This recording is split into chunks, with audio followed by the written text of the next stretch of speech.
Hello everyone. आज हम जिस मूवी की बात करने वाले हैं उसका नाम है बबल बॉय, जो 2001 में रिलीज़ हुई थी। मूवी की शुरुआत में हम जिमी नाम के एक न्यूबॉर्न बेबी को देखते हैं जिसे सीवियर कंबाइंड इम्यूनोडिफिशिएंसी नाम की एक डिसीज़ होती है। यानी कि वो बिना किसी इम्यूनिटीज़ के पैदा होता है, तो एक सिंगल जर्म भी उसके जान ले सकता है। इसलिए उसे एक स्टेरलाइज्ड बबल में 4 साल की एज तक हॉस्पिटल में रखा जाता है। और 4 साल बाद जब वो अपने घर आता है तो भी उसे अपनी पूरी लाइफ एक स्टेरलाइज्ड बबल में ही बितानी होगी। वो बिना डिकंटेमिनेट किए किसी भी चीज़ को हाथ नहीं लगा सकता।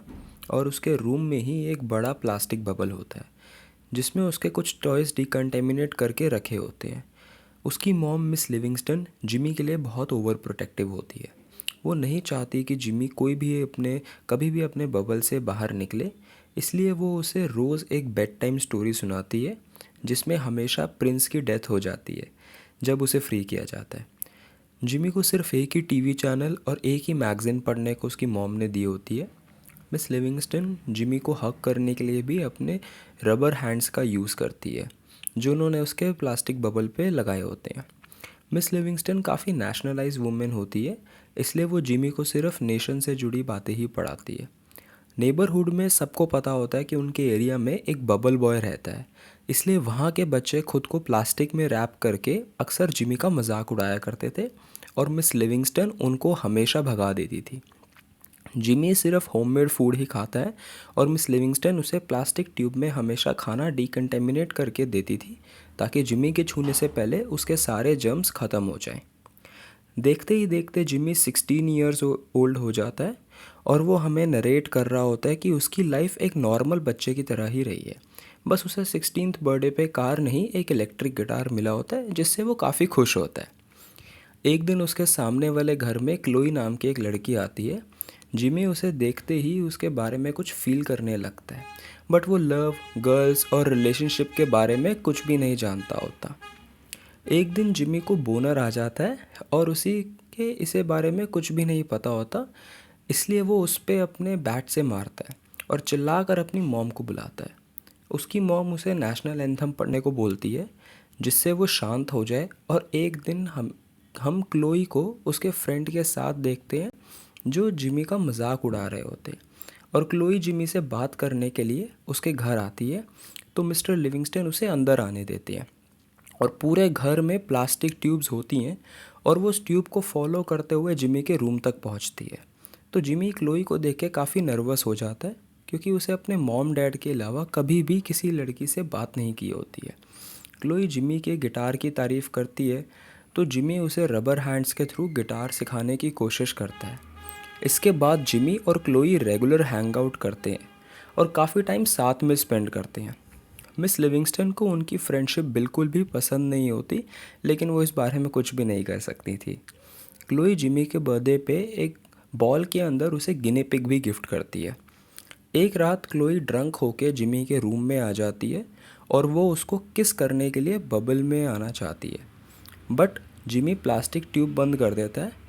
उसके बाद हम देखते हैं कि क्लोई जिमी को अपने बॉयफ्रेंड मार्क से मिलाती है जो प्रॉम नाइट के लिए उसका पार्टनर है।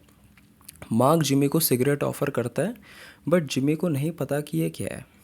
उसी रात जिमी मार्क और क्लोई को अपनी विंडो से बाहर किस करते हुए देखता है। और कुछ दिन बाद क्लोई जिमी को अपनी रिंग दिखाने आती है और ये बताती है कि मार्क ने उसे प्रपोज़ किया है और वो दोनों वीकेंड पे नाइग्रा फॉल्स में शादी कर रहे हैं। जिमी इस बात से काफ़ी नाराज़ होता है, बट वो एक क्लोई को शो नहीं करता।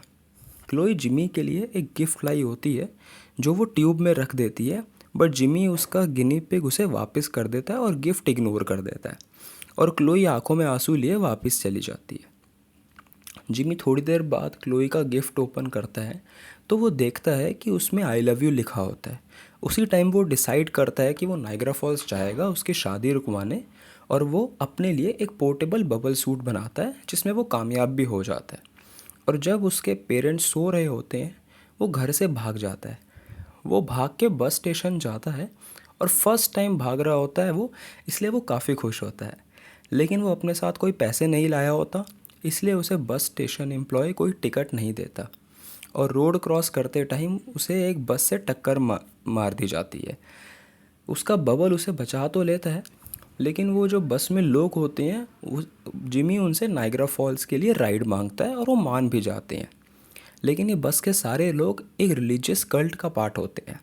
जैसे ही जिमी ये पॉइंट आउट करता है, वो बस से उसे बाहर फेंक देते हैं। उसके बाद कल्ट ग्रुप अपनी डेस्टिनेशन पे पहुंचते हैं तो उनका लीडर उन्हें बताता है कि हमारा गॉड एक ग्लोब की शेप में आएगा और हमें उसे आज़ाद करना होगा। और वो लोग सोचते हैं कि ये जिमी ही है। तभी जिमी एक बाइकर से मिलता है जिसका नाम स्लिम होता है। जिमी स्लिम को क्लोई के बारे में बताता है और ये भी कि उसे 2 दिन में शादी रुकवानी है क्लोई की। स्लिम इस बात से बहुत इम्प्रेस होता है और अपनी फर्स्ट गर्लफ्रेंड वाइल्ड फायर और उसकी लव स्टोरी के बारे में बताता है। फिर स्लिम जिमी को राइड ऑफर करता है और दोनों नाइग्रा फॉल्स के लिए निकल पड़ते हैं। यहाँ घर पे मिस लिविंगस्टन को पता चलता है कि जिमी अपने बबल में नहीं है। वो ये देख के काफ़ी घबरा जाती है। उसी time mister Livingstone and Mrs Livingstone Jimmy को ढूंढने के लिए निकल जाते हैं। वहीं जिमी और स्लिम वेगस पहुंच जाते हैं और वो वेगस में काफ़ी मज़े करते हैं। लेकिन जिमी को 2 दिन में नाइग्रा फॉल्स पहुंचना होता है, इसलिए वो स्लिम को छोड़कर एक स्कूटर चुरा के निकल पड़ता है। थोड़ा ट्रैवल करने के बाद उसके मॉम डैड जिमी को ढूंढ लेते हैं, लेकिन जल्दी में जिमी उनकी गाड़ी से टकरा जाता है और बाउंस होके एक ट्रेन में गिर जाता है। और वो अपनी मॉम से तो भाग गया होता है, लेकिन उस ट्रेन में उसी एक टैलेंट शो के कुछ फ्रीक्स मिलते हैं जो अपने बॉस के बारे डॉक्टर फ्रीक के बारे में बताते हैं। उनके बॉस का नाम डॉक्टर फ्रीक होता है और ये सारे फ्रीक्स डॉक्टर फ्रीक से काफ़ी डरते होते हैं। डॉक्टर फ्रीक इन सब फ्रीक्स को कैद करके रखता है ताकि वो उन्हें टैलेंट शो में यूज़ कर सके।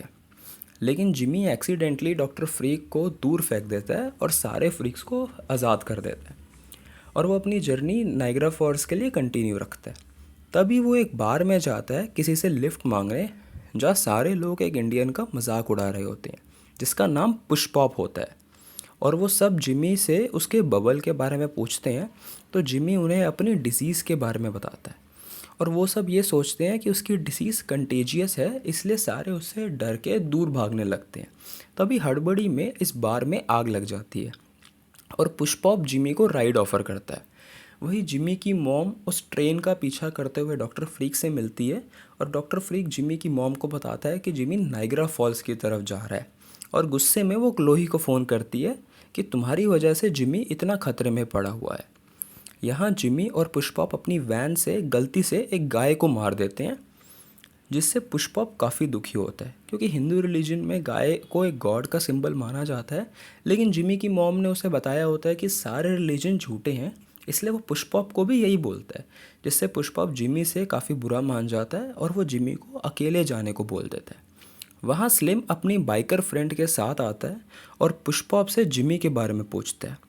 तभी वो रिलीजियस कल्ट ग्रुप उन सब की बाइक्स को तोड़ देते हैं। जिमी किसी तरीके से न्यूयॉर्क तक पहुंचता है जहां उसे एक ओल्ड मैन पिपी मिलता है, जिससे वो राइड मांगता है और वो मान भी जाता है। वो रात भर नाइग्रा फॉल्स की तरफ राइड करते हैं। जब सुबह जिमी उठता है तो पिपी सोते हुए गाड़ी चला रहा होता है और कार बिलबोर्ड से टकरा जाती है और जिमी कार से गिर जाता है।